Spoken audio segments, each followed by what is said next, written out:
দীর্ঘ 17 বছর পর যাকে টিটকারি করতো সেই হাসিনা, জনাব তারেক রহমান, আজকে বীরের বেশে তিনি বাংলাদেশে এসেছে। যারা তাকে টিটকারি করেছিল আজকে তারা বাংলাদেশ ছেড়ে ওই দাদা বাবুদের কাছে গিয়ে আশ্রয় নিয়েছে। চিল্লা বলেন ঠিক না বেঠে? এজন্য রব বললেন وَتُعِزُّ مَن تَشَاءُ وَتُذِلُّ مَن تَشَاءُ। আমি রব যাকে চাই সম্মান দান করি, আবার আমি রব যাকে চাই তাকে অসম্মানিত করি। সুতরাং সাবধান, সতর্ক থাকতে হবে। জনাব তারেক রহমান সাহেবকেও বলবো যে রব্বুল আলামিন দীর্ঘ 17 বছর পর আপনাকে এই মাটি স্পর্শ করার সুযোগ আল্লাহ তাআলা দান করলেন। ওই রবের নিয়ামত, ওই রবের কোরআনের বিরুদ্ধাচরণ যেন আপনার রাজনীতির সূচনা না হয়, সেজন্য তিনি বক্তব্যে সেই রবের প্রশংসা করেছেন। রাসূল সাল্লাল্লাহু আলাইহি ওয়াসাল্লামের আদর্শ আঁকড়ে ধরার কথা তিনি উদ্বুদ্ধ করেছেন। আমি সকল রাজনৈতিক নেতা কর্মীদেরকে উদারত আহ্বান জানাবো, এটাই তো আমাদের একমাত্র যে মুসলিম হিসাবে আদর্শ হওয়া উচিত। আল কোরআনের আলো আগামীর সংসদ পর্যন্ত আমরা জ্বালতে চাই। কথা বলেন ঠিক না বেঠে? রাসূল সাল্লাল্লাহু আলাইহি সাল্লামের আদর্শ জনাব তারেক রহমান সাহেব বলেছেন আঁকড়ে ধরার জন্য। সেই আদর্শ কি শুধুমাত্র নামাজের ক্ষেত্রে ধরে রাখবো, শুধুমাত্র জানাজা নামাজের ক্ষেত্রে প্রয়োগ করব, শুধুমাত্র মিলাদ পড়ানোর ক্ষেত্রেই প্রয়োগ করব, নাকি জীবনের প্রতিটা ক্ষেত্রে, পারিবারিক জীবন, রাষ্ট্রীয় জীবন, আন্তর্জাতিক জীবন, সংসদ পর্যন্ত আমরা সেই রাসূলুল্লাহর আদর্শকে বাস্তবায়ন করতে চাই? সেটাই হবে রাসূলুল্লাহর প্রকৃত উম্মতের পরিচয়। চিল্লা বলেন ঠিক না ঠিক? সুতরাং আমাদের স্লোগান পরিবর্তন করতে হবে। আল কোরআনের আলো শুধুমাত্র মাহফিলে জ্বাললে হবে না। আল কোরআনের আলো শুধুমাত্র জানির মাহফিলে জ্বাললে হবে না। আল কোরআনের আলো শুধুমাত্র সরমুনায়ের ময়দানে জ্বাললে হবে না। আল কোরআনের আলোটাকে শুধুমাত্র বিএনপির সমাবেশে স্লোগান দিলে হবে না। আল কোরআনের আলোটাকে শুধুমাত্র জামাত ইসলামের সমাবেশেই জ্বাললে হবে না, বরঞ্চ এই গণ্ডিটা বের করে আল কোরআনের আলোটাকে আমরা সংসদ পর্যন্ত জ্বালতে চাই। চিল্লা বলেন ঠিক না বেঠে? কেননা যিনি ক্ষমতা দিয়েছেন তিনি কে? সুতরাং যিনি ক্ষমতা দিয়েছেন সেই সার্বভৌমত্বের মালিক সে আল্লাহ।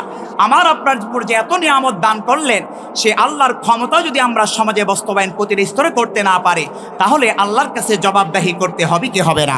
লাহু মুলকুস সামাওয়াতি ওয়াল আরদি ওয়া ইলাল্লাহি তুরজাউল উমুর। এই আসমান এবং জমিনের মধ্যে যা কিছু আছে, আল্লাহ বলছেন এই সব কিছুর মালিক আমি আল্লাহ। সাবধান, আমি তোমাদেরকে এই জমিনটা দিয়েছি, এই আসমান দিয়েছি সুবিশাল, তোমাকে নিয়ামত হিসাবে দিয়েছি, ভোগ করছো কার ইবাদত করার জন্য? আর রব বললেন এগুলো তোমাদেরকে ক্ষণস্থায়ী মালিকানা দিয়ে দিলাম। ওয়া ইলাল্লাহি তুরজাউল উমুর, আর সকলেই তোমরা একদিন আমি রবের কাছে ফিরে যেতে হবে। সেজন্য আমরা যখন মৃত্যুবরণ করি, ওই মুয়াজ্জিনের কণ্ঠে আমাদের জন্য ভেসে আসে ইন্না লিল্লাহি ওয়া ইন্না ইলাইহি রাজিউন। আমরা সকলেই কার জন্য, কার দিকেই ফিরে যাব? আল্লাহ তাআলার কাছে। সেটাই মৃত ব্যক্তি তার মৃত্যুর পরে এই ঘোষণাটা আমরা দেই।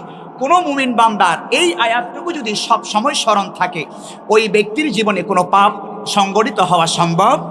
সম্মানিত প্রিয় ভাইরা, তিনি কেমন ক্ষমতার মালিক সূরাতুল মুলুকের প্রাসঙ্গিক কবে আমরা আলোচনা করছিলাম। রব বলছেন তিনি চিরঞ্জীব, তার কখনো মৃত্যু আছে? যিনি স্রষ্টা নিজেকে দাবি করবে তার কখনো মৃত্যু হতে পারে? রব বললেন আল্লাহু লা ইলাহা ইল্লা হুয়াল হাইয়ুল কাইয়্যুম।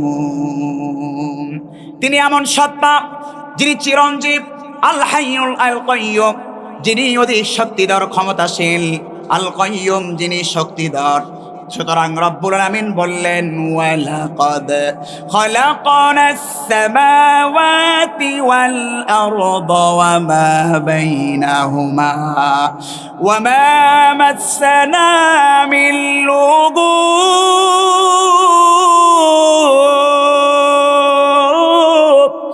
আমার রব বললেন এই আসমান এবং জমিন সৃষ্টি করতে গিয়ে আমি আল্লাহ তাআলার মাত্র 6 দিন সময় লেগেছে। আর এই গোটা কুল কায়নাতকে সৃষ্টি করতে গিয়ে আমি রব্বুল আলামিনকে সামান্য ঘামও স্পর্শ করে নাই। মাটি কাটতে গিয়ে ঘাম আমাদের স্পর্শ করে কি করে না? কিন্তু এই আল্লাহ যে গোটা কুল কায়নাতকে সৃষ্টি করলেন, সৃষ্টি করতে গিয়ে আল্লাহ কি ক্লান্ত হন? আল্লাহর শক্তি ক্ষয় হয়? আল্লাহ কি কখনো মরে যান? আল্লাহ বলছেন ওয়ামা মাসানা মিন লুগুব, আমি আল্লাহ কি কখনো কোনো ঘামও স্পর্শ করে না। আবার তিনি কেমন রব? তিনি যদি মাঝে মাঝে ঘুমিয়ে যেতেন আমাদের বিপদ আসে না নাই? রব বললেন লা তাখুযুহু সিনাতুন ওয়ালা নাওম, রব্বুল আলামিনকে কোনো ঘুমও স্পর্শ করে না, তাকে তন্দ্রাও স্পর্শ করে না। ঘুমের পূর্বে যে তন্দ্রা আসে সেটাও কি করেন? আল্লাহকে স্পর্শ করে না। সাইয়েদিনা মূসা আলাইহিস সালাতু ওয়াস সালামের ঘটনা সকলে আপনারা শুনেছেন, সেই তুর পাহাড়ের ঘটনা ঐতিহাসিক।